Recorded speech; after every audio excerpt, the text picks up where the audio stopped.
விஷயமுமே நம்ம லைஃப்ல நிறைய விஷயங்கள் இருக்கும், கரெக்ட் தானே? ஆனா எல்லாத்தையுமே பேலன்ஸ் பண்ணக்கூடிய சக்தி அண்ட் கான்சியஸ்னஸ் நம்ம எல்லாருக்குமே உண்டு இல்லையா? ஸோ எப்படியும் ஒரு நாள் டிப்ரெஷன் போனாலும் மறுநாள் நம்மளால மீண்டு வந்துட முடியும். எப்படி ஒரு பூமியை வந்து தோண்டி வச்சுட்டோம் அப்படின்னாலும் மறுநாள், 2வது நாள், 3வது நாள் பார்த்தீங்க அப்படின்னு சொன்னா அது இயற்கை தன்னை தானே புதுப்பிச்சுக்கும் இல்லையா? அது மாதிரி நம்மளோட மனசு அப்படிங்கிறது எந்த ஒரு விஷயத்துக்கு வேணாலும் ஊண்டிங் ஆயிருக்கலாம், காயங்களை ஏற்படுத்தியிருக்கலாம். ஸோ அதுக்கெல்லாம் தன்னை தானே புதுப்பிக்கக்கூடிய சக்தியை நம்மளுடைய மனசு, நம்மளோட கான்சியஸ் இதெல்லாமே சேர்ந்து டெவலப் பண்ணிக்க முடியுது.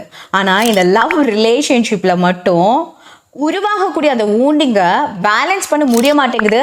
அண்ட் அது மட்டும் இல்லாமல் அந்த லவ் ரிலேஷன்ஷிப் கொடுத்துட்டு போன அந்த டிப்ரெஷன்ல இருந்து நான் வெளியில் வர்றதுக்குள்ள நான் ஒரு பிக்கஸ்ட் பூஜ்ஜியமாக மாறிட்டேன், நான் ஒரு பெரிய ஜீரோவாக மாறிட்டேன்.